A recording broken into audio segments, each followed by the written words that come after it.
Thank you very much, Richard, and good morning, and it's really good to see you here today. This time last year, at the first Highways UK meeting in Excel, we presented the emerging thinking for our study on England's major roads, and that was halfway through our two-year study commissioned by the Rees Jeffreys Road Fund.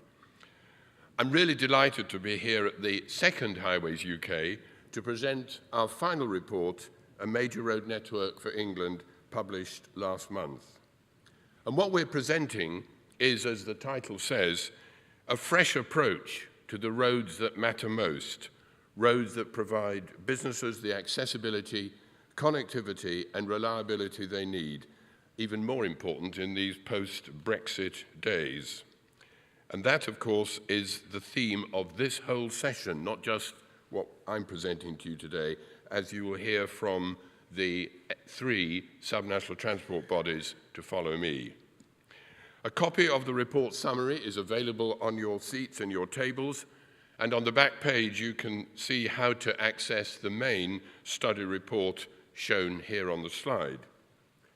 Our core messages are by now quite widely known, as we've been publishing articles and presenting them at conferences and seminars for much of this year. So this morning, I intend to be relatively brief. We all know that with the arm's length Highways England and its regime for planning and funding, now 18 months old, the government is putting unprecedented commitment and resources into the strategic road network. And that's good, it's great, it's what is needed. But our first message is that relying on the SRN alone is not enough to support the economy at national and regional level. Business also depends on the more important local authority A roads to provide good connectivity and a good quality network with broad enough geographical coverage. And the situation is worsened by the gulf between the planning and funding regimes for the SRN on the one hand and for local roads on the other.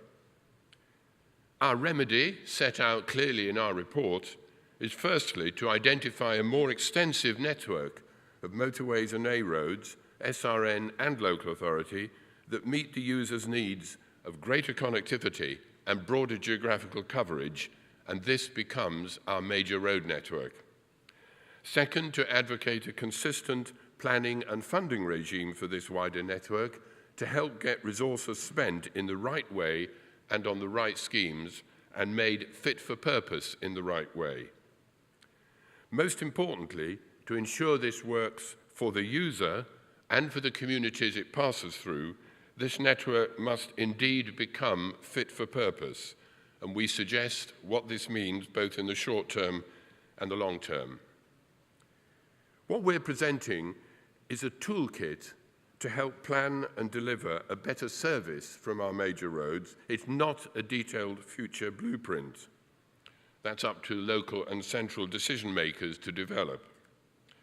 So let's explore the building blocks for this proposition. Look here at the strategic road network. In spite of the vital task it fulfills, does the SRN provide all the economically important roads in England? We believe a more extensive network is needed for that.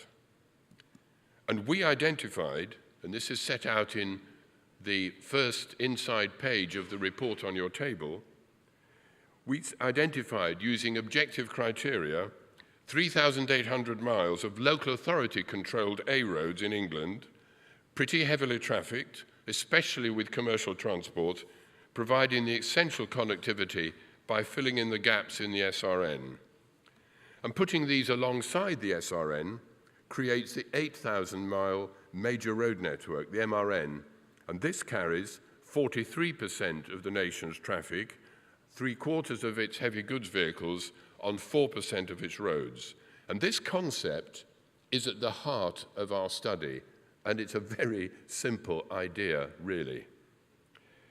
We're not advocating any changes in responsibility for highways to bring this concept of the major road network to life. It makes sense to avoid upheaval, and we believe to retain local control for those A roads in the major road network that are embedded in their communities. What it does need, however, is a consistent, joined-up approach to the planning, management and funding of the major road network on a regional basis. This would mean putting in place a 5-year planning and funding certainty for the local authority major roads, similar to that already enjoyed by Highways England for the SRN. And this needs strong collaboration between local highway authorities and Highways England on a regional basis. With most of the 150-odd local highway authorities in England having sections of the MRN, this looks challenging. And this is absolutely where the devolution agenda comes in, and the new prospective subnational transport bodies in particular. And as we'll be hearing very shortly, the 3 prospective STBs, England's Economic Heartland, Transport for the North, and Midlands Connect, are already beginning to make this collaboration with Highways England easier and more effective by providing a collective voice for their region. And a 4th possible STB for the South East is just emerging. And there are 2 essential reasons why we think this works well. First, in our view, the major road network concept is the natural focus for an STB exercising its strategic regional road planning function, as it provides broader connectivity across the STB area than does the Highways England network alone. Second, the STB is the natural regional partner for Highways England to collaborate with on the integrated planning of both the SRN and the important local A roads at a regional level. And it's really good this morning that we get the chance in the rest of this session to hear how the prospective STBs are running with the concept in moving forward with their highway strategy, and of course how they are developing their regional transport strategy more generally. But before I hand back to Richard to introduce our first of those speakers, I just want to conclude with 2 important points. Having set out our rationale for the MRN and witnessed how the STBs can provide a consistent and coherent planning regime for it, we need a simple funding mechanism and long-term commitments for the local authority parts of the MRN, similar to those enjoyed by Highways England. There is one approach that could help. From 2020, it is expected that strategic roads, quotes, will be funded from a national roads fund with income hypothecated from vehicle excise duty receipts in England. This is set to provide the funding for Highways England's SRN.